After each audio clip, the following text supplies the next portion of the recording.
के बारे में बहुत थोड़ा सा बताया। अभी हम कुछ मैंने आयुर्वेदिक हर्ब्स रखे हुए हैं जो मैं आपको बताऊंगी बाद में। और अब दूसरे हमारे जो हैं वो हैं कॉस्मेटिक हर्ब्स। तो बहुत सारे ऐसे हर्ब्स हैं, बहुत सारे ऐसे फूल हैं जो कि हम कॉस्मेटिक वैल्यू उनकी बहुत ज्यादा है। उनके हर्बल बाथ लिए जाते हैं, उनके सोप्स लोशंस ये सब बनाया जाता है। तो वो एक अलग ही सब्जेक्ट है और उसमें सारे के सारे कॉस्मेटिक हर्ब्स यूज किए जाते हैं। और दूसरा हमारा एक एरोमा थेरेपी के हर्ब्स भी हैं, जिससे जो बहुत ही खुशबू वाली चीजें हैं हर्ब्स, उनका एसेंशियल ऑयल जिसकी वजह से खुशबू है, उसका एसेंशियल ऑयल निकाल लिया जाता है। और उसको एरोमा थेरेपी में आपने सुना होगा, उसके कैंडल्स, उसके दिए वगैरह मिलते हैं। तो वो भी हमारे सिस्टम को बहुत ज्यादा फायदा करती है। और उसमें यदि आप वहां पे अपने कमरे में रख देते हैं तो particular type of herb will Sood your nerves. तो ये तो उसका आपका हो गया। तीसरा हमारे हैं स्पिरिचुअल हर्ब्स। हमारे रिलीजन में, और हमारे ही नहीं, बहुत सारे जो दूसरे रिलीजन हैं उसमें भी काफी सारे हर्ब्स को बहुत ज्यादा महत्व देते हैं। बाहर की कंट्री में रोजमेरी को देते हैं। वहां पे जो लोग हैं वो रोजमेरी की माला सी बना के और दरवाजे पे लटका देते हैं और फिर ये कहते हैं कि it it keeps the evil spirits away. तो वो भी वहां पे प्रचलन है। आपने हमारे यहाँ देखा है कि शादी ब्याह में तोरण बनाए जाते हैं मैंगो के, आम की पत्तियों का, जिसको बहुत ही ज्यादा शुभ माना गया है। और इसके अलावा नीम को बहुत अच्छा माना गया है। हम लोग जब हमारे घर को कोई बीमारी आती है, कोई इन्फेक्शियस डिजीज आती है, तो उसमें नीम की पत्तियों का तोरण बना के लगा देते हैं। तो जितने भी जर्म्स में वो उसको उसकी खुशबू से वो सब भाग जाते हैं। तो ये, और ये तो आप जानते ही हो, जैसे भगवान शिव को हम चढ़ाते हैं, बेल पत्र चढ़ाते हैं, तो उसकी एक बहुत बड़ी रिलीजियस वैल्यू है। और धतूरा, धतूरा भी एक हर्ब है जो कि शिव जी को चढ़ाया जाता है, उसका फूल भी और उसका फल भी जो गोल होता है। तो ये तो हमारे रिलीजियस पॉइंट ऑफ व्यू से, स्पिरिचुअल पॉइंट ऑफ व्यू से आ गए। तो अब हम चलते हैं हमारे जो खाने के कुकिंग हर्ब्स हैं उनकी उनकी हम बात कर रहे हैं। तो इसका जनरली लोग कहते हैं कि हमारा तो मर गया कुकिंग हर्ब, हमारे रोजमेरी मर गई, चाय मर गया, ये मर गया। तो सबसे पहले तो मैं उनको ये बताना चाहती हूँ कि ये जो हर्ब्स हैं ये एनुअल हैं। एनुअल हर्ब्स हैं, जैसे हमारे एनुअल फ्लावर्स होते हैं उसी तरह से हमारे एनुअल हर्ब्स हैं। तो एक टाइम में आके, जैसे मार्च के महीने में या अप्रैल के महीने में ज्यादा से ज्यादा मई में ये चलते हैं, फिर ये खत्म हो जाते हैं। तो इसमें ये हम सबसे पहले तो आपको इंडियन हर्ब्स की बात करें। इंडियन हर्ब्स को तो आप सब जानते ही हो, फिर भी मैं बहुत थोड़ा बहुत इसके बारे में बताऊंगी, क्योंकि यहाँ हम बात करें एक्सोटिक। एक्सोटिक मतलब रेयर, नॉट सो कॉमन, पर फिर भी थोड़ा सा कॉमन हर्ब्स भी बता देती हूँ। तो सबसे पहले आजकल तो ये कड़ी पत्ता का बहुत ज्यादा चल पड़ा है। कड़ी पत्ता हमारे लिए बहुत ही ज्यादा फायदेमंद है। तो इसका इसका उपयोग मैं आपको पहले बताऊंगी। लेकिन बाकी ये देखिए, ये मैंने पुदीना रखा हुआ है, धनिया रखा हुआ है, इसमें मैंने 2-3 तरह की तुलसी रखी हुई है। तो ये तो अभी मैंने आपको इस तरह से बताया है। लेकिन सबसे पहले हम, क्योंकि हम लोग किचन गार्डन से संबंध रखते हैं, तो हम चाहते हैं कि हम अपने घर में बोएं। तो ये जो इंडियन हर्ब्स है वो तो आप सब जानते हो कि कैसे उनको बोना चाहिए। तो लेकिन वो भी मैं बता दूंगी। लेकिन जो बाहर के हर्ब्स हैं जो कि हमारी कंट्री के नेटिव नहीं है, वो मैं उनके बारे में बता रही हूँ कि उनका जो उगाने का टाइम है वो मिड अक्टूबर से लेके और मिड नवंबर तक होता है। अक्टूबर के मिडिल में आप करीब 10-12 अक्टूबर तक आप इसको बो सकते हो। अभी भी एंड ऑफ सितंबर भी आप उन हर्ब्स को बो सकते हो। तो वो आपको, जितने भी हर्ब्स मैं आपको बता रही हूँ उनको आपको पौध तैयार करनी पड़ेगी। वो डायरेक्ट सोइंग उसकी किसी की भी नहीं है।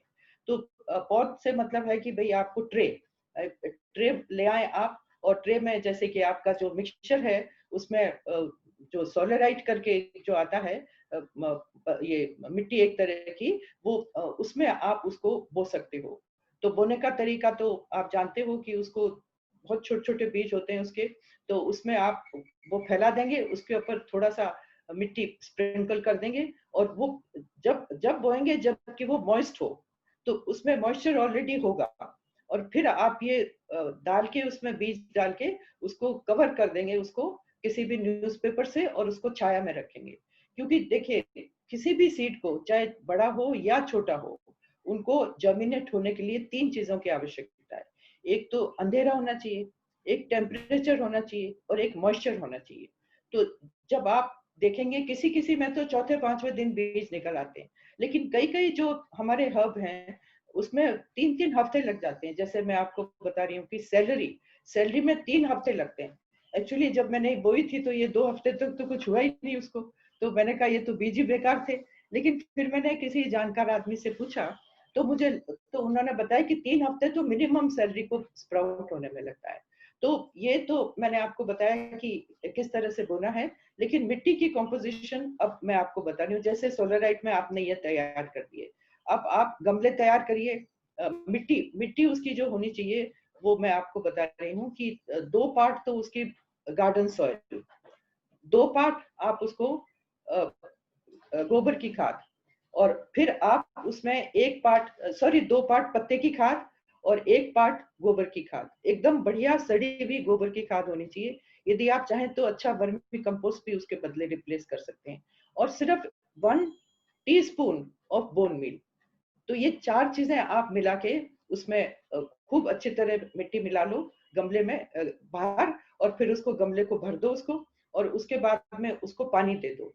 जब ये पानी 2 दिन के बाद आप उसमें जो आपके अंकुर निकलने वाले हैं, तो इसमें समझ लीजिए 6 पत्ता कम से कम उसका हो, अंकुर का। तो 6 पत्ते जब निकले तो आप उनको सेपरेट कर दीजिए। तो सेपरेट करने में भी आपको ये जानकारी होनी चाहिए कि ये वाला पौधा है वो कितना बड़ा होगा, क्योंकि कई तो बहुत छोटे छोटे हर्ब्स हैं, कई मीडियम साइज के हैं, और कई बहुत ही बड़े साइज के हैं। तो उसी हिसाब से कि इवेंचुअल साइज इसका क्या होगा, उस हिसाब से आप उसमें बो दीजिए। तो मैं आपको सब बताऊंगी कि कौन कौन से हाइट के कौन कौन से होते हैं। तो ये तो मिट्टी की कॉम्पोजिशन हुई। अच्छा, दूसरा जो बीज आप खरीदें वो किसी बहुत रिलायबल सोर्स से खरीदें। कई दफा कहीं आप खरीद लो जो कि पुराना बीज है, तो उसमें अंकुर नहीं निकलेगा। तो आपको चाहिए कि आप अच्छे सोर्स से लें। पर मैं तो ये कहूंगी कि आप जिसके जो भी एक जना बीज लेके आता है वो अपने घर में पौध उगा ले, और हम लोग किचन गार्डन के लोग हैं, हम लोग आपस में डिस्ट्रीब्यूट कर लें, क्योंकि उसमें तो बहुत सारे निकलेंगे। तो हम थोड़ा थोड़ा डिस्ट्रीब्यूट कर लें। जैसे कि सपोज 2 इंच का 3 इंच का पौध हुआ तो आप डिस्ट्रीब्यूट कर लीजिए। अच्छा, ये तो मैंने आपको मिट्टी की कंपोजिशन और कैसे उसको बोया जाना चाहिए। तो अब उसके लिए जरूरी क्या है चीजें। एक तो है कि इसको कम से कम 5 या 6 घंटे की धूप मिलनी चाहिए। मतलब कोई भी हर्ब आपको ऐसा नहीं मिलेगा जो कि आपके छाया में हो या सेमी शेड में हो या 1 घंटे की धूप में हो। ये आपको सॉलिड 5 या 6 या उससे भी ज्यादा घंटे की धूप लेनी है, उस धूप में आप रखें। और वो जगह पहले आप चूज करें, आपकी बैल्कनी में है या आपके पास गार्डन है, तो आप देख लें सन का डायरेक्शन, और फिर आप देखें कि कौन सी जगह ज्यादा से ज्यादा धूप आती है, वहां पे आप तैयार करें। क्यारी भी तैयार कर सकते हो, और यदि गमले आपने रखने हैं तो गमले भी तैयार कर सकते हो। और फिर ये धूप हो गई, उसके बाद आप ये देखें कि वहां पे बहुत जैसे विंड का ड्राफ्ट सा आता है कई दफा, एक बहुत हवा का टनल सा बन जाता है, टनल सा। और फिर उसमें फिर वहां पे आप पौधे अपने ना लगाएं, क्योंकि यदि आपने वो पौधे वहां पे रखे और हवा का जो वो आता है, टनल सा बनता है, उसमें आपका क्या होगा, वो टेढ़े हो जाएंगे सारे प्लांट। तो इसलिए आप इन 2 चीजों का। और तीसरी चीज जो सबसे ज्यादा इंपॉर्टेंट है वो है ड्रेनेज। ड्रेनेज मतलब ये कि यदि आप गमले में डाल रहे हो तो कम से कम 4 इंच नीचे ठीकरी रखिए, कम से कम। क्योंकि यदि पानी आपने ज्यादा भी दिया है तो वो ड्रेन करके ठीकरी के ऊपर जमा होके नीचे से निकल जाएगा। सपोज किसी कारण से आपका गमला का छेद थोड़ा सा बंद हो गया है, तो वो जो ठीकरियां हैं उसके ऊपर पानी रहेगा। तो ये ड्रेनेज आपका बहुत अच्छा होना चाहिए। और यदि आपके पास जगह है, गार्डन है, तो आप देखें गार्डन का ड्रेनेज भी बहुत अच्छा होना चाहिए, वहां पानी का स्टेग्नेशन ना हो। तो ये तो सभी सभी गार्डन्स में मैंने देखा है कि थोड़ा सा स्लोप वो लोग बनाते हैं। तो जो हर्बल गार्डन बनाए वो थोड़ी ऊंचाई के ऊपर बनाए, जिससे कि बिल्कुल पानी वहां पर न रुके। अच्छा, दूसरी चीज, जब आप गमले में डाल रहे हो तो आप उसको अच्छी तरह से देखो कि कहीं वो आपका, यदि आप उसको पानी दे, देखिए ये सर्दियों में जाके तैयार होते हैं, तो आप उंगली से छू के देखेंगे कि उसमें पानी तो नहीं है। यदि पानी है तो आप उस दिन छोड़ दीजिए। तो ये कोई हार्ड एंड फास्ट रूल नहीं है कि कब पानी दिया जाए, वो आप उसको टच करके देखेंगे। यदि आपको गीला लगे तो उस दिन न करें, क्योंकि सर्दियों में क्या होता है ना कि 2-2 3-3 दिन तक उसके अंदर पानी रहता है। और यदि मौसम ज्यादा खराब हुआ तो आप देखेंगे कि उसमें काफी दिन तक पानी देने की जरूरत नहीं पड़ती है। तो ये इन सब चीजों का आप बहुत ही अच्छी तरह से ध्यान दें। और दूसरे, अब मैं आपको बताऊंगी कि आपको अपना हर्बल गार्डन कैसे तैयार करना है। तो सबसे पहले तो मैं बैल्कनी का बताऊंगी। वैसे आप तो मेरठ वाले हैं तो आपके पास तो काफी जमीन होगी, लेकिन सबसे पहले अब कई लोग हैं जिनके पास बैल्कनी भी है। तो बैल्कनी में हम लोग कैसे लगाते हैं वो तो बता ही दिया मैंने, धूप खूब बढ़िया आती रहे। तो आप जैसे आपने देखा कि जैसे आपका सैलरी है, पार्सले है, वो छोटा होता है, तो उसको आप छोटे गमले में डालेंगे, 4 इंच के गमले में। तो वो फिर थोड़ा सा बड़ा जो होगा, मैं आपको लिस्ट दे देती हूँ, वो थोड़ा सा बड़ा जो होगा उसको आप थोड़े बड़े गमले में डालेंगे। फिर जो बहुत बड़े बड़े जैसे सौंफ का है, डिल है, या आपका सुआ है, ये काफी बड़े बड़े हो जाते हैं, तो उसका आप बड़े गमले में डालेंगे। तो उसका हम बहुत अच्छी तरह से क्लस्टर बनाएंगे। अच्छा, क्लस्टर में क्या करेंगे, सामने जैसे बॉर्डर आपने बनाया है तो वो छोटे गमले का बनाएंगे, और उसके बाद में मीडियम साइज के जो है आपके पौधे, तो वो मीडियम साइज के गमले में डालें। क्योंकि देखिए बहुत बड़े बड़े गमले में आप छोटा सा पौधा आपको अच्छा नहीं लगेगा, इसलिए जो इवेंचुअल हाइट जब आपको मालूम है, तो इवेंचुअल हाइट जितनी जाएगी उस हिसाब से उस गमले का साइज लें। तो पहले छोटे वाले लगाएं, फिर आप थोड़े से मीडियम साइज के, और पीछे आप टॉल वाले लगाएं। और इसी प्रकार से आप अपने गार्डन में भी कर सकते हो। दूसरी चीज ये है कि हमारे इसमें देखिए जो हमारे पास लेटस आता है, लेटस भी 2-3 तरह का होता है। एक तो लेसी टाइप का होता है लेटस, एक लाल रंग का होता है, और एक प्लेन कलर का होता है। तो हम लेटस को भी यूज कर सकते हैं, बिकॉज जैसे मैंने बताया कि जितनी भी काम की चीजें हैं जो हम खाते हैं, जो नहीं भी खाते हैं, वो सब हर्ब्स ही हैं। तो ये वेजिटेबल सैलेड का और ये हर्ब्स का दोनों का बहुत अच्छा एक क्लस्टर बना सकते हो, क्योंकि ग्रीन की थोड़ी मोनोटनी तोड़नी है आपको। तो वो बना लीजिए। इसी प्रकार से अपने गार्डन में आपके पास क्यारियां हैं, तो आप बहुत ही अच्छे आर्टिस्टिक तरीके से उसका बनाएंगे, पीछे बड़ा फिर छोटा, और एकदम स्ट्रेट न करें उसको। ये आप थोड़ी सी गुलाई में दें, जैसे आपकी क्यारी है तो थोड़ी गुलाई में उसको देंगे तो वो ज्यादा सुंदर लगेगी। वो स्ट्रेट लगाने से इतना अच्छा नहीं लगेगा।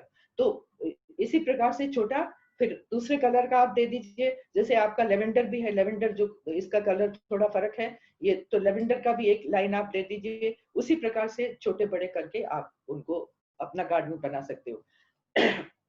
सॉरी।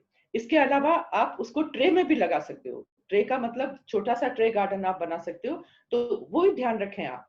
तो मिट्टी कॉम्पोजिशन वही होना चाहिए। उसको ठिकरी जो है वो अपनी जगह पे छेद पे होनी चाहिए, और छेद को आधा खुला छोड़ना चाहिए जिससे पानी सारा ड्रेन कर जाए। और फिर आप छोटा सा हर्बल गार्डन ट्रे में भी बना सकते हो, लेकिन आप उसको अंदर नहीं रख सकते।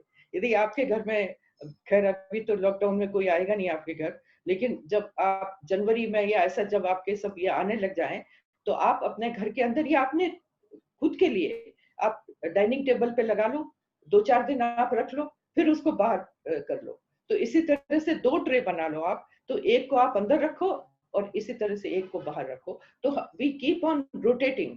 उसको अंदर लाए, वो देखने में सुंदर लगेगी। दूसरी आपने रखी, फिर आपने वो चेंज कर दी। तो ये जितने भी हर्ब्स जो हमारे खाने वाले हर्ब्स हैं, उनमें बहुत ही स्ट्रॉन्ग खुशबू है, बहुत ही स्ट्रॉन्ग। चाहे वो बाहर की कंट्री का है या हमारा लोकल है, वो इसीलिए उनको, उनका जो वो फ्लेवर किसकी वजह से आता है, उसमें एसेंशियल ऑयल होते हैं, उसकी वजह से उसमें खुशबू आती है। तो और हर्ब का दूसरा इस्तेमाल करने का एक नियम ये भी है कि हम उसको बहुत थोड़ी क्वांटिटी में यूज करते हैं। मतलब हम खाने में डालेंगे तो हम बहुत सारा नहीं डालेंगे, बहुत थोड़ी क्वांटिटी में, सिर्फ उसके फ्लेवर के लिए।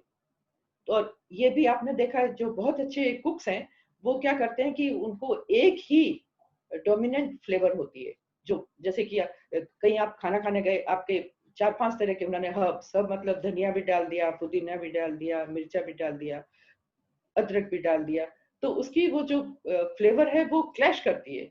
क्लैश करने से आपको खाने में बिल्कुल भी मजा नहीं आएगा। मतलब आप खाओगे, लेकिन आपको लगेगा भाई कोई चीज इसके अंदर मिसिंग है, क्योंकि ये क्लैशिंग हो गया सारा। तो ये कुकिंग वाले आप तो सब इतने एक्सपर्ट हो, मैं क्या बताऊं आपको। तो इसमें कुकिंग का ये है कि एक फ्लेवर उसका प्रोमिनेंट होना चाहिए। तो ये मैं हर्ब्स के बारे में आपको बताया। अच्छा, आपने लगा दिया, गमलों में लगा दिया, तैयार कर दिया। अब वो धीरे धीरे, अब अक्टूबर में लगाया तो नवंबर, दिसंबर, 3 महीने तो उसको लग जाते हैं।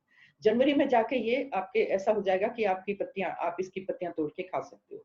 तो जब ये फरवरी में भी ये काफी अच्छा हो जाता है, आप इसकी पत्तियों का इस्तेमाल करिए, अपने खाने में डालिए। मैं अपने लेक्चर के लास्ट में बताऊंगी कि किस खाने में कौन सा हर्ब डालना चाहिए जो हमारे वेस्टर्न कंट्री के हैं। क्योंकि देखिए ये वेस्टर्न कंट्री के रोजमेरी हैं, अब पार्सले हैं, ये तो हम रोज रोज तो नहीं खा सकते ना, बेसिल वगैरह, ये हम तो पिज्जा और पास्ता तो रोज रोज नहीं खाते।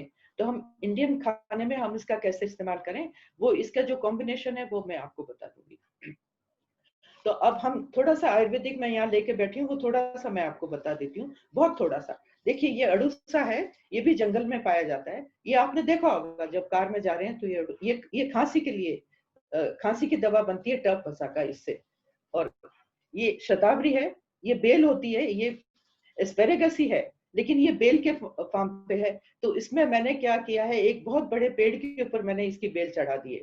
तो ये बहुत बड़ी और बड़ी सुंदर ये लगती है। तो इसकी जो होती है, इसकी पत्तियां नहीं खाई जाती, इसकी छोटी मूली जैसी इसकी जड़ें होती है, एकदम छोटी छोटी, उसको निकाल के और उसकी दवाई बना जाती है। Specially it is use for female problems. अच्छा, ये है अश्वगंधा। ये अश्वगंधा भी आपने देखा होगा सड़कों पे, ये काफी मिलता है। ये सब चीजें आपको जंगल में मिलती हैं। तो इसमें इसका फल भी यूज किया जाता है, इसका पत्ता भी यूज किया जाता है, और इसका चूर्ण बना के बहुत सारी और हर्ब्स के साथ मिला के इसकी दवाई बनती है आयुर्वेद की। तो ये मेल उसके लिए है, मेल हेल्थ के लिए, इसीलिए इसका नाम है अश्वगंधा। तो ये आपका चिरायता है, इसको काल मेघ भी कहते हैं। ये बहुत ही ज्यादा कड़वा है, बहुत ज्यादा।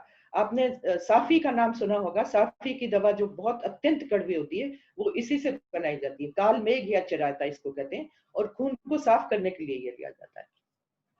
ये है पत्थर चट। इसमें जो जैसे नाम से विदित है कि इसमें जैसे किडनी में स्टोन है या गॉल ब्लैडर में है तो उसका चूर्ण इसको इस्तेमाल करते हैं। ये मैं आपको बहुत ही एक सरल तरीके से बता रही हूँ, क्योंकि जो आयुर्वेद का डॉक्टर है वही आपको ठीक तरह से बता पाएगा। तो ये हमारी यहाँ पे बेसिल आ गई है। ये हमारी अब कुकिंग वाली हर्ब्स है। तो ये जो है वो लेमन बेसिल है।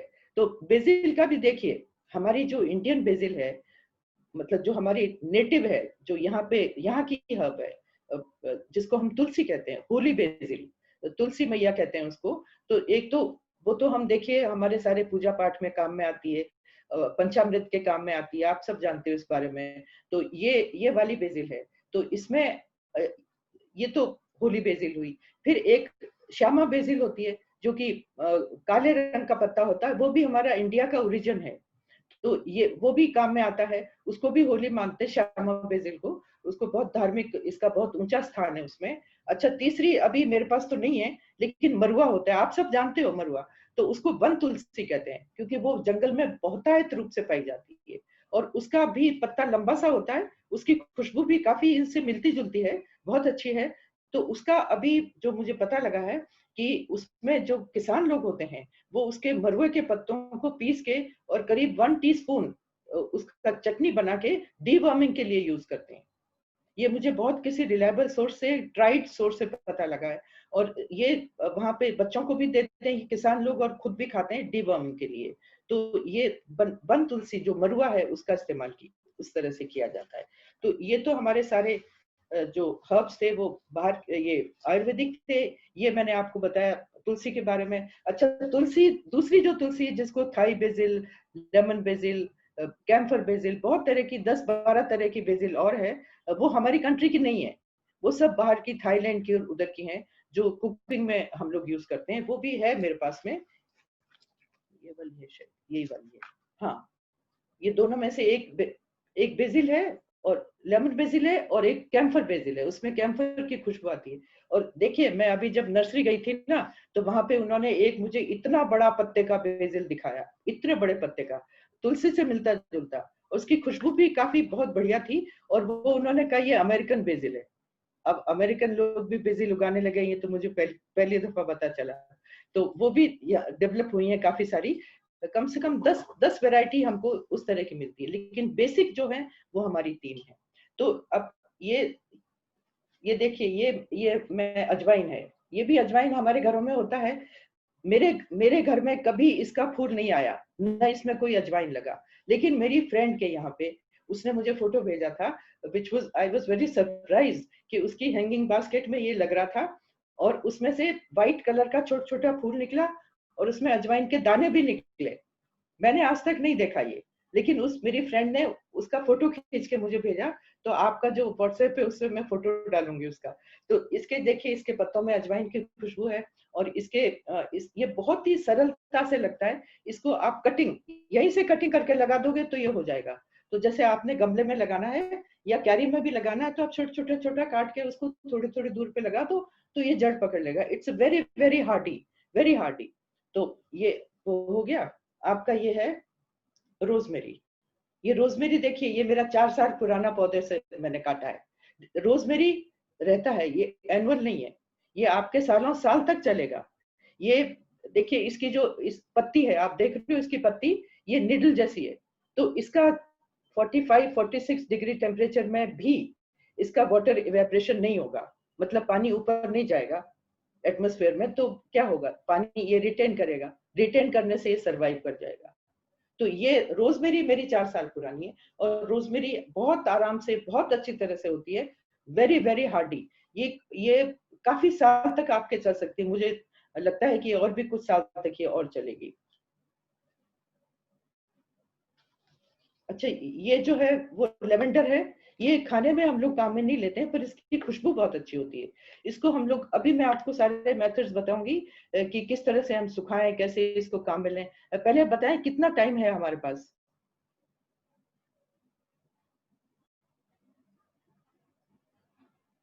What can be done. देखिए, ये आंसर, ये क्वेश्चन मैं बाद में लूंगी, पहले मैं अपना ये खत्म कर लेती हूँ।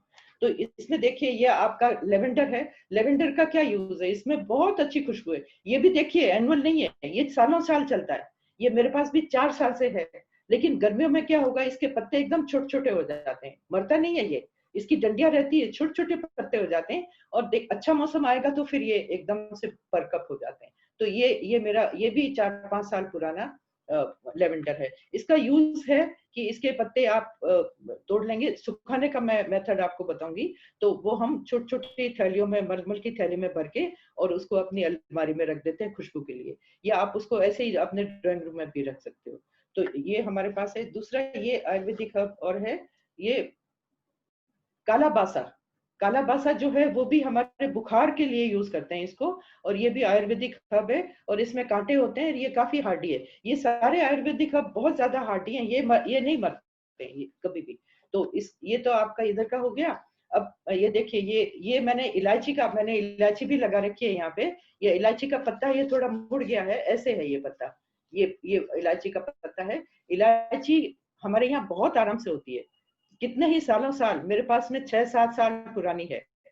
और इसमें फूल आएगा, थोड़ा पुराना होगा तो इसमें फूल आएगा, लेकिन उसमें इलायची नहीं पड़ेगी, क्योंकि यहाँ का जो मौसम है वो इसको नहीं सूट करता है। ये केरला का ही प्लांट है, लेकिन ये बहुत सुंदर लगता है देखने में। और आप उसको लैंडस्केपिंग में यूज करोगे ना, तो ये इलायची का पौधा अत्यंत खूबसूरत लगता है। और प्लस इसको हम, जैसे हम लोग हाउसवाइफ हैं, तो हम लोग इसको काट के, इसके पत्तों को काट के आप पुलाव में भी डाल सकते हो, आप वेजिटेबल बिरयानी में डाल सकते हो, किसी भी सब्जी में जहाँ पे इलायची की जरूरत है। इसको आप खीर में भी डाल सकते हो।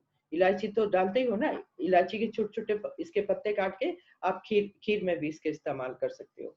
तो ये तो सारे जो मेरे पास है मैंने आपको बताया। ये हमारा कड़ी पत्ता का है, जो कि कड़ी पत्ता आजकल बहुत ज्यादा न्यूज में है। और साउथ में तो खैर इस्तेमाल करते ही हैं, नॉर्थ इंडियन भी हम लोग करने लगे। ये very high in calcium, very high. हम सब लेडीज को ये लेना चाहिए, क्योंकि हमको काफी सालों के बाद ना ऑस्टियोपोरोसिस की संभावना रहती है और हड्डियां कमजोर हो जाती हैं। तो इसमें आप कम से कम 1 बड़ा चम्मच इसकी चटनी बना के किसी और हर्ब के साथ मिला के आप इसकी चटनी खा सकते हो। ये it's a very very healthy, full of calcium, और फ्लेवर तो इसकी बहुत ही गजब की है। तो ये तो आपको अच्छा, इसका बोने का तरीका तो ये है कि जब आपके पास आप बीज लाके डालोगे ना, ये बीज से भी हो जाता है। It's very Hardy, very very Hardy. इसके किसी के यहाँ भी पेड़ है, जैसे मेरे यहाँ पेड़ है, तो निम्बोली इसका बहुत ही सुंदर फूल निकलता है और बहुत फ्रेग्रेंट होता है। ये फूल की खुशबू दूर दूर तक जाती है और ढेरों मधुमक्खियां आती है उस पे। और फिर उसका निम्बोली जैसा छोटा सा बीज बनता है, वो पक जाता है, पक के वो गिर जाता है, और जहां पर भी गिर जाता है वहां छोटे छोटे आपको ये कितने सारे कड़ी पत्ते के पेड़ आपको मिल जाते हैं। तो हम लोग क्या करते हैं किचन गार्डन में, जब वो मौसम आता है तो हम उसको डाल के सबको बांट देते हैं कि अपने अपने घर पे लगाइए। Very Hardy, very very Hardy. तो ये तो आपको ये है, ये आपका धनिया है। ये धनिया तो आप जानते ही हो, हम लोग डालते रहते हैं इसको सब्जियों में। ये हमारा इंडियन हर्ब है, तो इसके बारे में तो आप सब जानते हो। ये पुदीना, पुदीना भी अपना इंडियन हर्ब है। और पुदीने को आप जानते हो कि ये पाचन क्रिया को बहुत सशक्त करता है, बहुत ज्यादा। यदि आपने कोई भारी खाना खा लिया, तला हुआ खाना खा लिया, तो आप इसका इन्फ्यूजन बना के पी सकते हो। अभी इन्फ्यूजन के बारे में भी मैं आपको बताऊंगी, लेकिन पहले मैं बता दूं कि इनको कैसे ड्राई किया जाता है। क्योंकि देखिए, आपने बोया वेस्टर्न हर्ब्स, आपने बोलिए, अच्छा फिर आपने फरवरी में, जनवरी, मार्च में आपने खा लिया। मार्च में इसका बहुत ही जबरदस्त खुशबू आती है इसके अंदर। क्योंकि जब प्लांट ये कोशिश कर रहा है कि अब उसमें से फूल देगा, फूल के बाद वो फ्रूट्स देगा, तो सारी ताकत प्लांट लगाता है उसको फूलों को देने के लिए। तो देखिए, ये हमारा सारा जो हम इंसान है ना, उन्हीं का कंपैरिजन नहीं है। जब देखिए एक वुमन प्रेग्नेंट होती है तो हम अच्छा अच्छा खाना उसको देते हैं, पूरी ताकत लगाती है। इसी तरह से पेड़ में जब फूल आने लगते हैं तो वो पूरी ताकत लगाता है, तो क्या होगा, उसमें एसेंशियल ऑयल उसमें खूब निकलेंगे।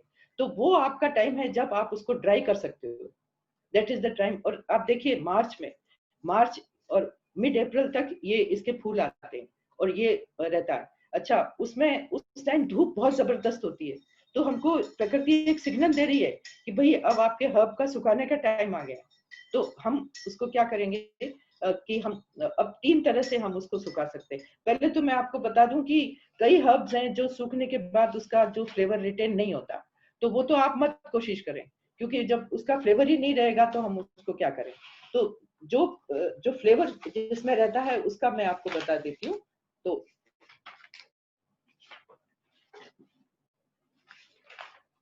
पहले तो ये बता दूं कि नॉट सक्सेसफुल, क्योंकि ये थोड़े से हैं जो सक्सेसफुल। एक तो बेसिल में आप सुखाओगे तो उसका कोई इतना बढ़िया फ्लेवर नहीं रहेगा। दूसरा चाविल जो आपने देखा है उसमें थोड़ा सा लहसुन जैसा फ्लेवर होती है, वो भी नहीं रहेगा। धनिया भी नहीं, सुखाने से उसका कोई फ्लेवर नहीं रहता। डिल जिसको सोया कहते हैं, उसमें भी फ्लेवर नहीं रहेगा। सौंफ, फेनल जिसको कहते हैं, उसमें भी नहीं रहेगा। पार्सले और चाइव्स, ये में नहीं रहेगा। बाकी जितने भी आपके हर्ब्स हैं उसका फ्लेवर उसके उसके अंदर ही रहेगा। तो अब हम चलते हैं आगे। उसमें हम करते हैं कि सबसे पहले हम उसका सुखाने का इंतजाम करते हैं। तो सुखाना है जो वो है आपका 3 तरह का है। तो ये मैंने बताया कि फरवरी मार्च में जब फूल देने की तैयारी कर रहा है, उस टाइम आप उसको काट के आप उसकी टहनियों के समेत, जैसे आपने ये काट लिया यहाँ से, इसकी ये और इसकी टहनी के समेत यहाँ से पहले तो अच्छे से धो लें, धोल के पैर ड्राई कर लें किसी भी मलमल के कपड़े पे। फिर आप उसको बांध के एक डोरी में, मोटी डोरी में, रस्सी में आप उसको लटका दें उल्टा करके। ऐसे आप उनको लटका लीजिए। और ये आप लटकाएंगे और उसको डोरी को कहाँ बांधेंगे, हवादार कमरे में, पर वहां छाया रहनी चाहिए। धूप में सुखाएंगे ना तो इसका सारा रंग उड़ जाएगा।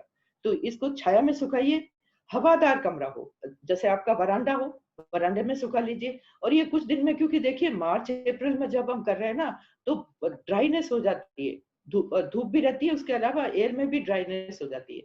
तो ये पहला तरीका तो ये है, आपने लटका दिया, अब ये सूख गए, आपने इसके पत्ते निकाल लिए और इसको किसी बोतल में डाल दिया।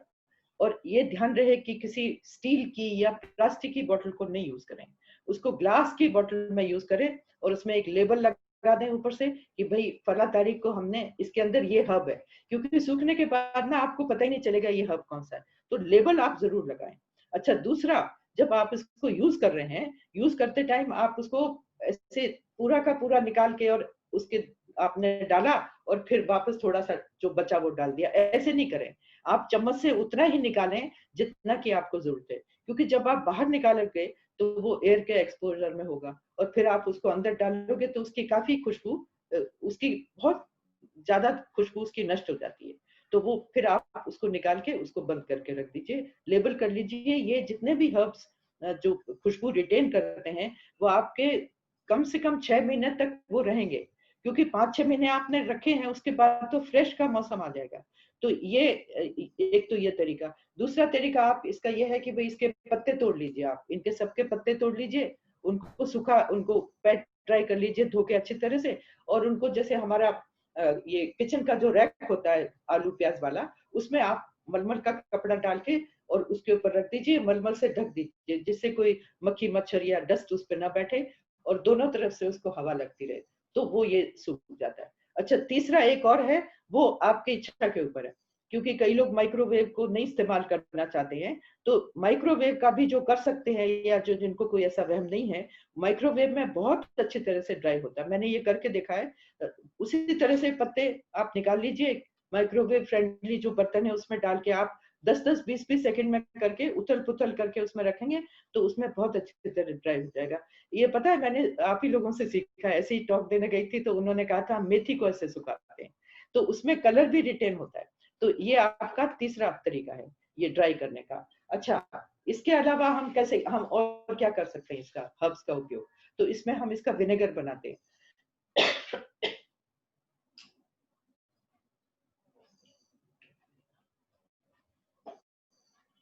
इसका जो विनेगर का यूज है, वो विनेगर का आप मेयोनीज में डाल सकते हो, सैलेड में डाल सकते हो, उससे अपनी सब्जी भी, जैसे कि किसी सब्जी में आपको खटाई की जरूरत है, तो आप वो विनेगर थोड़ा सा उसमें डाल सकते हो, खुशबू भी उसके अंदर रहेगी। अच्छा, विनेगर का बनाने का तरीका यह है कि ये विनेगर जो आपको बनाना है वो छाया में रहेगा। तो आप किसी भी बॉटल में, जैसे आपका वाइन विनेगर है जो नेचुरल विनेगर है, उसमें आप एक मुट्ठी कोई भी हर्ब, जो भी आप जिसका भी बनाना चाहते हो विनेगर, एक मुट्ठी आप अच्छे से धो के उसको पैट ड्राई करें, पानी ना रहे उसके अंदर, और उसमें वो विनेगर में ग्लास की बोतल में डाल के ढक के उसको, अंधेरा मतलब एकदम डार्क नहीं, लेकिन धूप नहीं होनी चाहिए उधर, वहां पे आप रख दीजिए उसको छाया वाले कमरे में, और ये करीब 10-15 दिन के अंदर तैयार हो जाता है। पर डेली उसको हिलाना ना भूलें आप, उसको विनेगर को जरूर हिलाएंगे, जिससे उसकी खुशबू चारों तरफ फैलती रहे। तो ये आपका 15-20 दिन के अंदर ये आपका तैयार हो जाता है। तो विनेगर, एक विनेगर हो गया। अच्छा, दूसरा आप उसको उसका ऑयल भी बना सकते हो, जैसे कि हम ऑयल में भी, जैसे कोई सब्जी आपको बनानी है, इंडियन वेजिटेबल भी बनानी है, आलू है, गोभी है, तो हम वो वाला ऑयल यूज कर सकते हैं, क्योंकि it is all full of flavour. Salad में तो यूज कर ही सकते हैं, लेकिन हम रोज रोज कहाँ से इतना सैलेड खाएंगे, तो उसमें भी यूज कर सकते हैं। सैलेड में आप उसको, जैसे कि आपने कोई मेयोनीज बनाया उसमें यूज कर सकते हो, लेकिन इसके अलावा इंडियन चीजों में भी हम यूज कर सकते हैं। किसी भी सब्जी, सूखी सब्जी में आप उसको बनाने के लिए यूज कर सकते हो, क्योंकि इसमें एक बहुत ही जबरदस्त खुशबू होती है। तो वो आप अपना चूज कर लीजिए, जैसे अभी मेरे पास रोजमेरी, तो चलिए रोजमेरी का बनाते हैं। तो ऑयल का, ये आपका देखिए, ऑयल जो होता है ना, वो ऑलिव ऑयल लेंगे, एक्स्ट्रा वर्जिन नहीं लेंगे, वर्जिन भी नहीं लेंगे, ordinary olive oil, ordinary olive oil लेंगे। वो भी आज एक बोतल ले लीजिए शीशे की, उसमें ये जैसे रोजमेरी का बनाएंगे, उसको धो के अच्छी तरह से पैट ड्राई करके उसमें डाल दीजिए, एंड पोर दिस ऑयल। और उसको आपको धूप में रखना है, धूप में रखना है, और डेली उसको हिलाना है आपको, हिला के, और उसको उसको एकदम जमीन पे नहीं रखना, उसको लकड़ी का कोई पट्टा हो उसके ऊपर आप रख दीजिए उसको। तो वो कम से कम 3 हफ्ते में ये आपका ऑयल तैयार हो जाएगा, और उसको तब आप उसको इस्तेमाल कर सकते हो। तो जैसे आपने मार्च में ये किया, तो अप्रैल एंड में जाके या मई बिगनिंग में ये जाके आपका तैयार हो जाएगा, और आप उसको इस्तेमाल कर सकते हो। तो ये तो मैंने आपको प्रिजर्व करने के तरीके सारे बताए। तो अभी हम आगे चलेंगे। अभी हम कहते हैं कि भाई हम, ये तो खाने खाने का हो गया। अभी मैं आपको बताऊंगी कि इसके क्या कॉम्बिनेशंस क्या है खाने में। तो उसमें मैं वो तो जैसे मैंने आपको बताया कि कड़ी पत्ता तो हम जानते ही हैं किस किस में हमको यूज करना है, ज्यादा से ज्यादा कड़ी पत्ता यूज करें। रोजमेरी का, रोजमेरी जैसे आपकी है, तो वो आप उसका क्या कहते हैं, इसमें सैलेड, इसको सुखा लीजिए, इसको ग्राइंड कर लीजिए, और उसको सैलेड्स में डाल दीजिए, इसको सूप में भी डाल सकते हो आप, सूखे रोजमेरी को, और जो लोग नॉन वेजिटेरियन है वो मीट डिशेस के लिए भी ये बहुत ज्यादा काम में लाया जाता है, तो ये आप उसका इस्तेमाल कर सकते हो। दूसरा जो बेसिल है हमारा, बेसिल, स्वीट बेसिल। अब स्वीट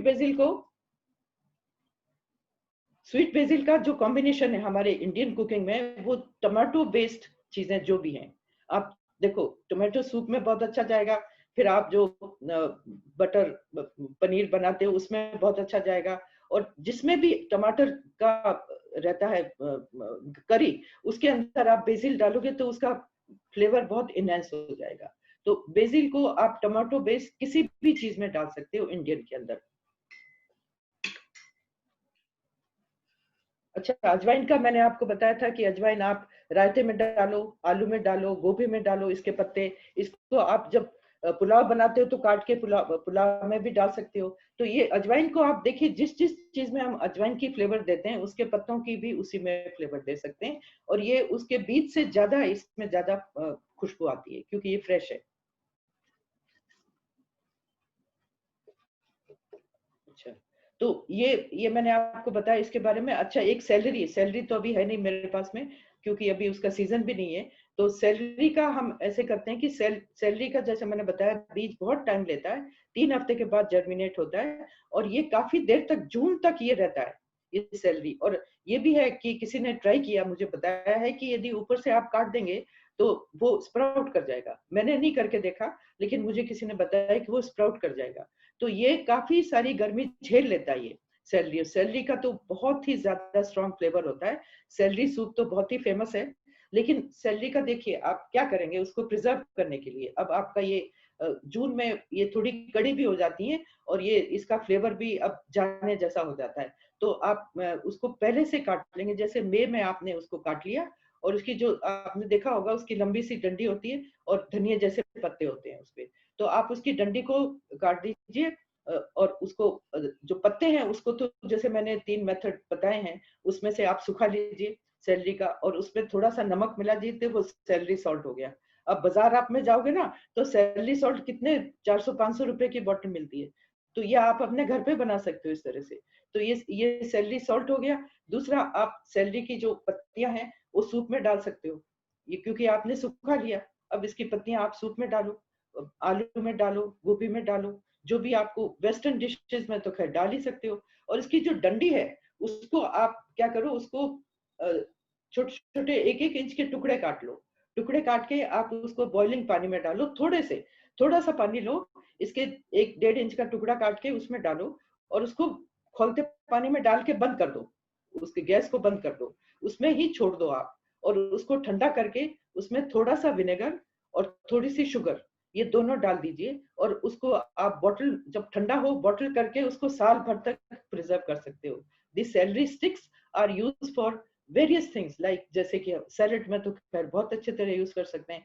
फिर आप तो हाउसवाइफ्स हो, तो आप जैसे कि टोस्ट के ऊपर यदि आपके कोई घर में कोई मेहमान आ गया तो उसके ऊपर भी आप डाल के, जैसे कुछ आपने डिप लगाया उसके ऊपर आप सैलरी की स्टिक जो आपने पिकल करी है वो डाल के आप उनको खिला सकते हो। तो उसके यूसेज तो आप सोच सकते हो बहुत सारे। तो ये आपका सैलरी का मैंने बताया। ये सैलरी जो है ना ये बहुत ज्यादा वैसे भी फायदा करती है। इसका फायदा भी मैं आपको बता दूं कि salary is a very Kameng herb, very Kameng. मतलब मैं जूस थेरेपिस्ट भी हूं ना, तो मैं थोड़ा सा आपको बता दूं इस बारे में कि इसका इसका जूस हम देते हैं जिसको नींद नहीं आती है, तो वो हम उसको देते हैं जब 2 घंटे पहले, सपोज वो आदमी 10-11 बजे सोएगा, तो हम उसको खाने के बाद 8-8:30 बजे उस सैलरी का जूस करीब 4 आउंस करीब उसका निकालते हैं, डंडी का और पत्ते वत्ते का सबका निकाल के, और फिर एक घूंट में वो पी लेता है। तो इससे उसको उसका जो नर्वस सिस्टम है वो बहुत ज्यादा सूदिंग हो जाता है, और फिर उसको ठीक से नींद आने लगती है। तो ये हम लोग सैलरी का जूस, उसके लिए जूस का एक अलग ही सब्जेक्ट है जो बहुत लंबा चौड़ा है, वो तो मैंने आपको थोड़ा सा बता ही दिया। तो अभी देखिए ये आम हम जो बातें कर रहे हैं, उसके बाद ये दो तीन तरह का इन्फ्यूजन मैं आपको बता देती हूँ। अभी मुझे बताएं जरा रीमा, कितना टाइम बचा है? हेलो, कितना कितना टाइम बच गया है? आप कर सकते हैं कंटिन्यू।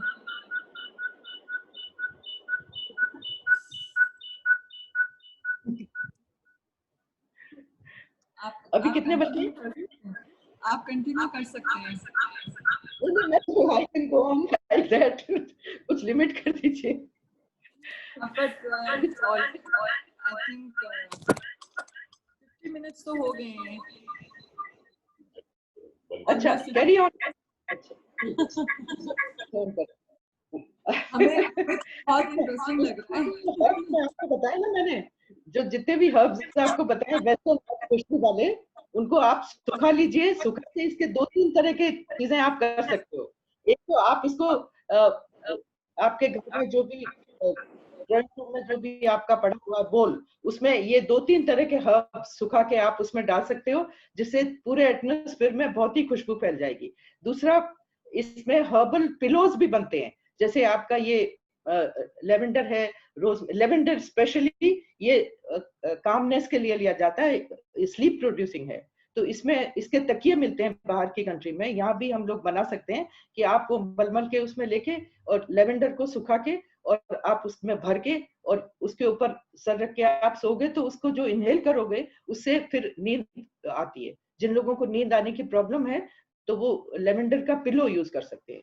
दूसरे, ये जितने भी हर्ब्स, वेस्टर्न हर्ब्स हैं जिसमें खुशबू है, तो उनको हम उनको छोटी छोटी थैली बना के हम उनको लटका सकते हैं अलमारी में, जिससे कि मलमल की छोटी थैली, उसको लटकाएंगे तो मौत नहीं आएगा, और प्लस आपकी जो साड़ियां और जो आपके कपड़े हैं उसमें खुशबू भी रहेगी। तो ये भी एक बहुत बड़ा यूज है इसका। तो अभी मैं थोड़ा सा ये हर्बल इन्फ्यूजन्स के बारे में बताऊंगी। यदि मैं कहूंगी ना हर्बल चाय, तो लोग पता है क्या करेंगे, उसमें चाय की पत्ती भी डाल देंगे और ये भी डाल देंगे। तो इसलिए मैं आपको कहती हूँ ये है हर्बल इन्फ्यूजन्स। तो उसमें चाय की पत्ती नहीं पड़ती है। देखिए, हर्बल इन्फ्यूजन्स का हमको सबसे बड़ा फायदा है कि इससे हमको एडिक्शन नहीं होता। आपने देखा होगा कि जो चाय पीते हैं उसके अंदर टेनिन होता है, एक पदार्थ होता है जिसके कारण उनको उनको हैबिट हो जाती है, हैबिचुअल हो जाते हैं वो लोग, वो उसके बिना नहीं रह सकते हैं। 4 बजे चाय चाहिए तो चाय, जैसे मेरे हस्बैंड ने, उनको 4 बजे उनको चाहिए, सुबह उनको 6 बजे चाहिए, क्योंकि he is used to it. तो ये जो हर्बल इन्फ्यूजन्स है उसमें आपको ये इसमें हैबिट फॉर्मिंग नहीं है। और दूसरा, टेनिन वगैरह जो है ना, वो आपके शरीर को नुकसान भी करती हैं, आपके सिस्टम को। तो ये इसमें हर्बल टी में तो आपको फायदा ही फायदा है, तो इसमें कोई नुकसान नहीं है। तो इसमें आप देखिए, सबसे पहले तो मैं आपको बताऊंगी कि लेमन ग्रास, लेमन ग्रास अभी मेरे पास नहीं था, तो लेमन ग्रास तो वैसे 12 महीना चलने वाला है, और यदि ये थोड़ा खत्म होता है इसके बच्चे निकलने लग जाते हैं, तो इसको आप डिवाइड भी कर सकते हो, वहां से जड़ से निकाल के दूसरा प्लांट तैयार कर सकते हो। तो इसके आप क्या करो, इसके छोटे छोटे 1-1 इंच के टुकड़े काट के उसका बंडल सा बना के आप अपने फ्रिज में रख दो, क्योंकि आप रोज जाओ निकालो करो, उससे तो आप फ्रिज में रखो। और उसका इन्फ्यूजन, जैसे आपने किसी पोर्सलिन के जग में उसको ये डाली, पत्तियां डाली, ऊपर से खौलता हुआ पानी डाल के ढक दिया आपने, करीब 1-1.5 मिनट तक आपने वो छोड़ दिया, तो उसका इन्फ्यूजन उसके अंदर चला जाएगा, जितने भी गुण हैं उसके पानी में चले जाएंगे। तो lemon tea is very very relaxing, lemon grass tea उसको बहुत बहुत ज्यादा रिलैक्सिंग होती है। दूसरे, ये लेमन ग्रास जो है वो खांसी जुकाम में भी फायदा करती है। तो जैसे आजकल पेंडेमिक के टाइम में हम लोग यदि लेमन ग्रास की चाय पियेंगे तो उससे फायदा होगा। दूसरे, आपकी नर्व्स को भी काम करती हैं। अब देखिए, हम लोग अंदर बंद हो के, और हम लोगों की नर्व्स भी थोड़ी ज्यादा एक्टिवेट हो गई हैं, और कई लोग तो काफी सोच रहे हैं कि कब निकलें, कब क्या करें। तो एक तरह का डिप्रेशन तो मैं नहीं कहूंगी, but people are feeling very low, दे टू किसी काम में मन नहीं लग रहा, रेस्टलेसनेस हो रही है, तो ये वाली जो चाय है आपकी लेमन ग्रास वाली, वो आपको बहुत फायदा करेगी। अच्छा, मिंट टी तो मैंने आपको बताया कि खाने के बाद ये पुदीने का इन्फ्यूजन लीजिए। देखिए, साउथ ईस्ट एशिया में खाने के बाद, हर मील के बाद में वो मिंट का इन्फ्यूजन पीते हैं, जिससे खाना बहुत अच्छी तरह से हजम हो जाता है। और ये आपने पुदीन हरा, आप कई दफा भारी खाना होता है तो हम पुदीन हरा खाते हैं, तो वही पुदीन हरा का ही ये नेचुरल फॉर्म है। अच्छा, जैसे हमारी होली बेसिल है, तुलसी, तो उसका भी इन्फ्यूजन बनाते हैं, वो आप सुबह सुबह पीजिए, उसका इन्फ्यूजन भी ऐसे ही बनाते हैं। और उसमें ये आपके इम्यून सिस्टम को स्ट्रॉन्ग करती है। जैसे अभी हमको चाहिए कि हमारा इम्यूनिटी बढ़े, क्योंकि हमको ये वायरस हमको अटैक ना करे, तो तुलसी की चाय आप डेली बना के पिए, मत चाय नहीं, इन्फ्यूजन, तुलसी का इन्फ्यूजन बना के और डेली पिए, वैसे ही पोर्सलिन के उसमें डाल के। इसमें कुछ भी, जितने भी आपको मैं बता रही हूँ इन्फ्यूजन, उसमें कुछ ऐड नहीं करें, उसमें ना तो शुगर ना हनी, उसको एज इट इज लें। जिससे कि और धीरे धीरे आपको उसका टेस्ट अच्छा लगने लगेगा। अच्छा, दूसरा है कि इसमें आप थोड़ा सा नींबू डाल सकते हो, जैसे कि 2-3 ड्रॉप नींबू के आप डालें तो उसमें भी आपका बहुत ही मतलब उसका टेस्ट भी अच्छा हो जाएगा, प्लस आपका विटामिन सी भी इसके अंदर चला जाएगा। तो ये तो मैंने बहुत ही मतलब बहुत मामूली, इन्फ्यूजन का तो एक बहुत बड़ा सब्जेक्ट है जिसमें कई तरह के इन्फ्यूजन, तो मैंने आपको बहुत थोड़े से अभी बताएं जो कि काफी कॉमन वाले हैं। इसमें आप कड़ी पत्ते का इन्फ्यूजन भी ले सकते हो, कड़ी पत्ते का, ये भी इम्यूनिटी को बढ़ाता है कड़ी पत्ता। और यदि खाओगे आप इसको तो इसमें कैल्शियम है। तो ये मैं अभी यहाँ पे अपना लेक्चर समाप्त करती हूँ, और इसमें से आप कोई भी मेंबर क्वेश्चन पूछना चाहते हैं तो मैं वो पूछ सकते हैं, मैं आपको जवाब दे सकती हूँ। और आप मेरा यदि मोबाइल नंबर देना चाहो तो वो दे दो, तो जिससे कि जो लोग के क्वेश्चन रह जाएं तो वो मुझे फोन पे भी पूछ सकते हैं। ये मैंने आपको बहुत जितना भी पता है उसका मैंने आपको बताया। जी थोड़ी से क्वेश्चंस हैं, आई थिंक हाँ जी हाँ, हाँ चैट में हैं, वो भी पूछें। कुछ सुनाई नहीं पड़ रहा है, ये क्या लिखा है?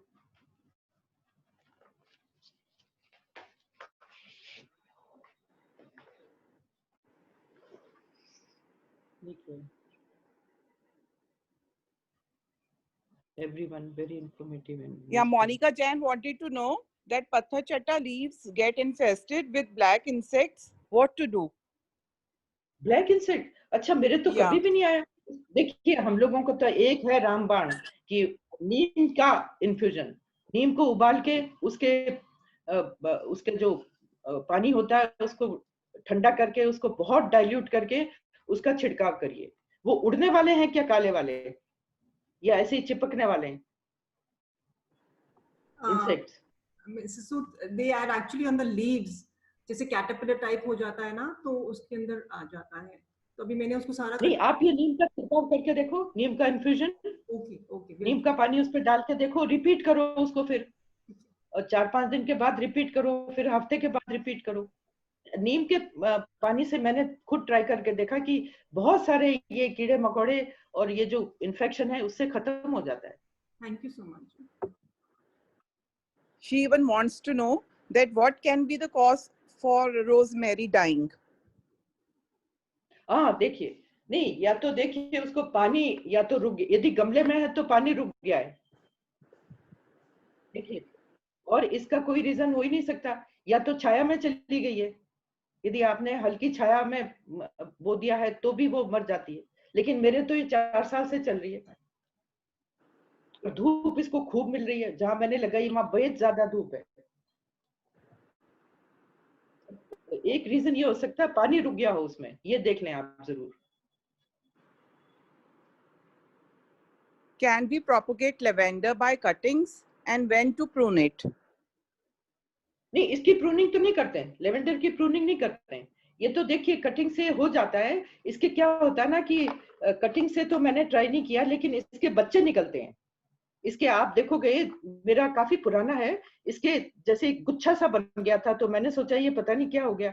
उस गुच्छे में छोटे छोटे बच्चे थे, वो फिर बच्चे मैंने सेपरेट किए, मैंने सोचा इसमें फूल आ गया, वो फूल नहीं थे, उसके बच्चे थे वो, तो उससे प्रोपोगेट हो गया।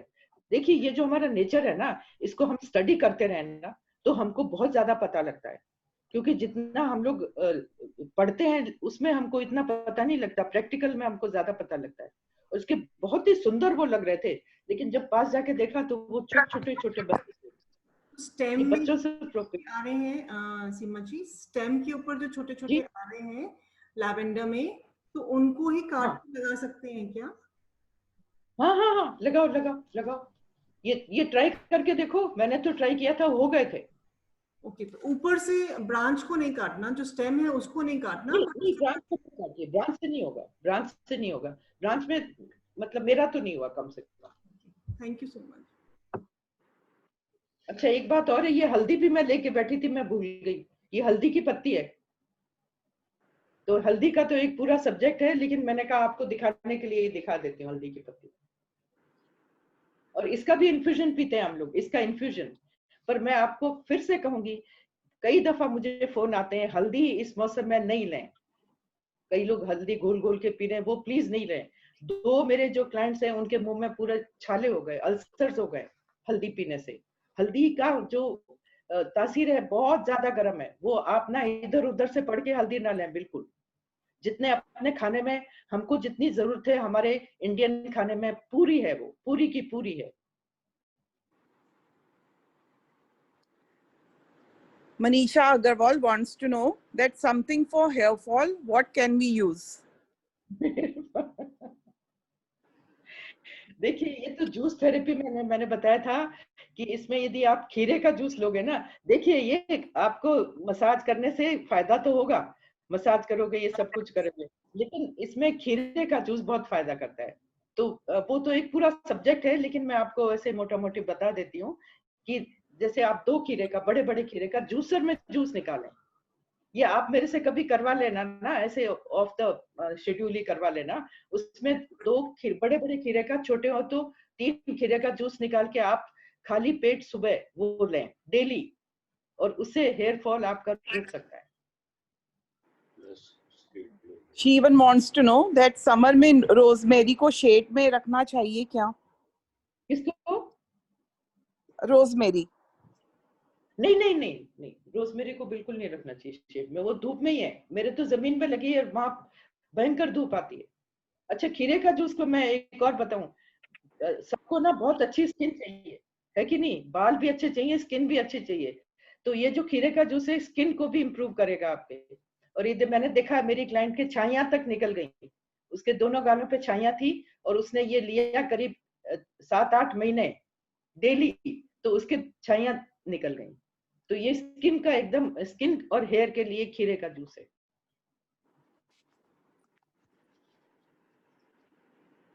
That's all. No more questions. आप लोग काफी होशियार हो।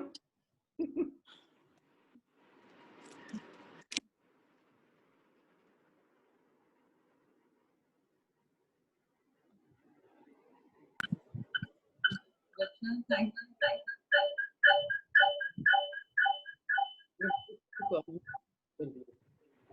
नहीं।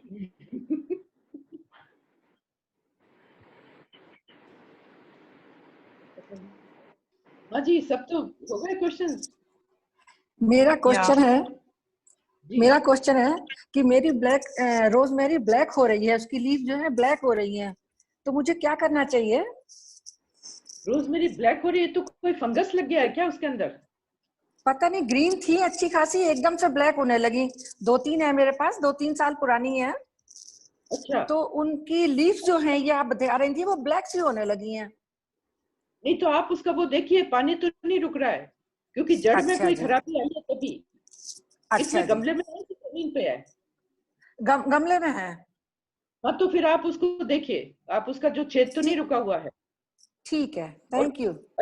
छेद का देख लीजिए। और आपने रीप्लांट करी है कि उसी में पड़ी है? अभी तो मैंने नहीं करी 2-3 साल से। नहीं तो रिपोर्ट करिए उसको, अभी भी कर अच्छा, सकते हो। हाँ, ठीक है, रिपोर्ट करिए। ठीक है। और जैसे मैंने बताया ना, नीचे बहुत सारा ठीकरी डालें, जरूर। रिपोर्ट करें। हाँ ठीक है, थैंक यू। One जी, more hello question. Hello Seema जी, हाँ जी। ये सेलरी स्टिक्स का बताएंगे? Celery sticks put in warm water, वो क्या कहा था? Celery sticks put in warm water, उसको कैसे यूज करना है? नहीं, सैलरी का जैसे आपने पत्ते निकाल के ड्राई कर लिए, फिर सैलरी की जो डंडी इतनी बड़ी होती है ना, तो उसको आप 1-1.5 इंच का टुकड़ा काट के और बॉइलिंग पानी थोड़ा सा उसके अंदर डाल दीजिए और ढक्कन ढक दीजिए उसको, और आग से उठा लीजिए उसको और उसी में रहने दीजिए। फिर आप उसमें थोड़ा सा विनेगर डाल दीजिए और थोड़ी सी शुगर डाल दीजिए, नेचुरल शुगर, और वो आपका एकदम तैयार है। हल्का तो नरम हो जाएगा, बहुत नहीं नरम करिए उसको, और उसको आप बॉटल करके फ्रिज में रख सकते हो। जैसे आप बाजार में ऑलिव्स नहीं, वगैरह वाटर ये से निकाल के विनेगर एंड शुगर में रखते हैं या वाटर को बीच में रहने देते हैं? नहीं, उसी में वाटर थोड़ा सा डालिए ना, जैसे थोड़े से पानी में आपने डाला तो उस पानी में ही थोड़ा विनेगर और फिर उसमें थोड़ी सी शुगर, और पानी तो होगा ही, तो फिर आप उसको बॉटल में भर दीजिए। बॉटल में भर के ठंडा ठंडा हो जाए तो आप उसको फ्रिज में रख दीजिए, वो आपके काफी दिन तक चलेगा, आप उसको बहुत अच्छे से खा सकते हो। या More questions? Do we mix anything in Kheera juice? नहीं, देखिए खीरा जूस के ना उसके अलग अलग कॉम्बिनेशंस हैं, वो मैं मतलब वैसे भी मैं आपको बता दूंगी, क्योंकि ये तो बहुत बड़ा सब्जेक्ट है, आपने शायद करवाया था मेरे से मुझे लगता है। लेकिन इसमें आप खीरा जूस में आप विटामिन सी आप जरूर डालें, मतलब थोड़ा नींबू का जूस उसमें डालें, कम से कम 1 टीस्पून। यदि 3 खीरे हैं आपके तो 1 टीस्पून उसमें नींबू का जूस डालें। और यदि हम लोग सर्दियों में लेते हैं उसमें आंवला, 1 आंवले का जूस डालते हैं। Seeds of which company are good to buy? नहीं, वो तो मुझे पता नहीं, मैंने तो बाहर से लेकर आई थी मैं तो।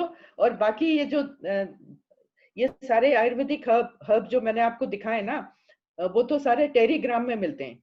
यहाँ पे जो टाटा रिसर्च का जो सेंटर है फरीदाबाद रोड पे, वहां पे ये सारे आयुर्वेदिक हर्ब पर एक दफा मैंने सारे नहीं मिलते हैं, उसमें आपको बार बार जाना पड़ता है, तो वहां से आप छोटे छोटे पौध मिलती है, क्वाइट रीजनेबल। तो काफी सारे ये शतावरी वगैरह तो सब मैंने वहीं से लिए। Okay. और What नर्सरी are वाले the आप yeah. थोड़े थोड़े, क्योंकि यदि ज्यादा नहीं चाहिए तो नर्सरी से 8-10 तो नर्सरी से भी आप ला सकते हो। What are the rosemary uses? Rosemary का आप तो ये देखिए वेस्टर्न कुकिंग में आप डालो इसको, दूसरे आप इसको ग्राइंड करके आप उसको रायते में भी डाल सकते हो। मैं तो जो मुझे सामने चीज मिलती है उसी में डाल देती हूँ मैं। रायते में Do डाल दो, सूप में डाल दो, आपका कोई सब्जी कोई है उसमें डाल दो, किसी में भी बहुत अच्छी लगेगी। क्योंकि ये काफी हार्ड है ना, तो इसको आपको थोड़ा वो क्रश करके डालना पड़ेगा। फ्लेवर इसकी बहुत बढ़िया। Rosemary and potato goes very well. Rosemary and potato goes very well. हाँ, बहुत अच्छा जाता है इसमें। and do we get lavender seeds also? Lavender का तो मैंने पौधा ही लिया था, पौधा लिया था, फिर वो खूब बढ़ गए, उसके बहुत सारे बच्चे हो गए अपने आप ही। वो निकलता आता है ना, इसके छोटे छोटे मैंने बताया ना गुच्छे से निकलते हैं, तो वो फैलता जाता है अपने आप।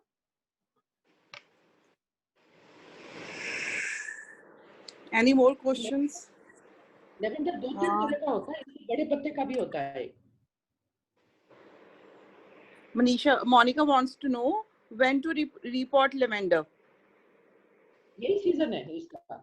ये सारे देखिए अभी बारिश के दिनों में रिपोर्टिंग करते हैं, जिससे उसकी जड़ें जल्दी हो जाएं और उसकी जड़ पकड़ ले। क्योंकि देख थोड़ी सी अब देख ये आप कर सकते हो, अभी आप कर सकते हो, क्योंकि ह्यूमिडिटी है अभी एयर में। तो आप ये ध्यान रखें कि एयर में जब ह्यूमिडिटी हो तभी उसकी रिपोर्टिंग करें, और फिर नवंबर वगैरह में नहीं करें, आप अक्टूबर में भी नहीं करें। रिपोर्टिंग के लिए अभी है टाइम, आप दो हफ्ते तक कर सकते हो। और उसमें नीचे Somebody ड्रेनेज बढ़िया रहना चाहिए, ड्रेनेज शुड बी एक्सीलेंट, क्योंकि ज्यादातर जो पौधे मरते हैं वो वाटर स्टैग्नेशन होता है तब मरते हैं।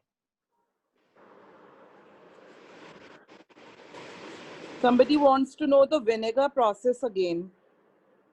हाँ जी, देखिए आप जो वाइन विनेगर होता है ना, या नेचुरल विनेगर जो होता है, वो सिंथेटिक वाला नहीं, वो आप ले लीजिए, करीब 1 कप ले लीजिए, या एक बॉटल ले लीजिए, उसमें आप विनेगर डाल दीजिए, और करीब 1 मुट्ठी भर के जो भी आप हर्ब, खाने वाला हर्ब है हमारा, वो आप अच्छे से धो के उसको ड्राई करके पेट ड्राई, और उसमें विनेगर के अंदर डाल दीजिए, और उसको छाया में मतलब कमरे में रखिए, और उसको धूप में मत रखिए आप विनेगर को, और उसमें आपको 10 से 15 दिन में वो आपका विनेगर तैयार हो जाएगा। और डेली उसको हिलाइए, डेली हिलाइए। आप अपने किचन में भी रख सकते हो, क्योंकि वहां हिला भी सकते हो आप। और ऑयल का मैंने बताया था धूप में रहना चाहिए।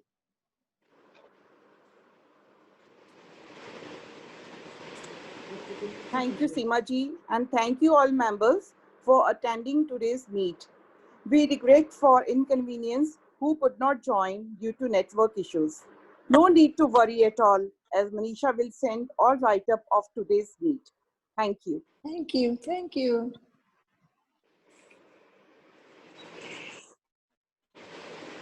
Thank you.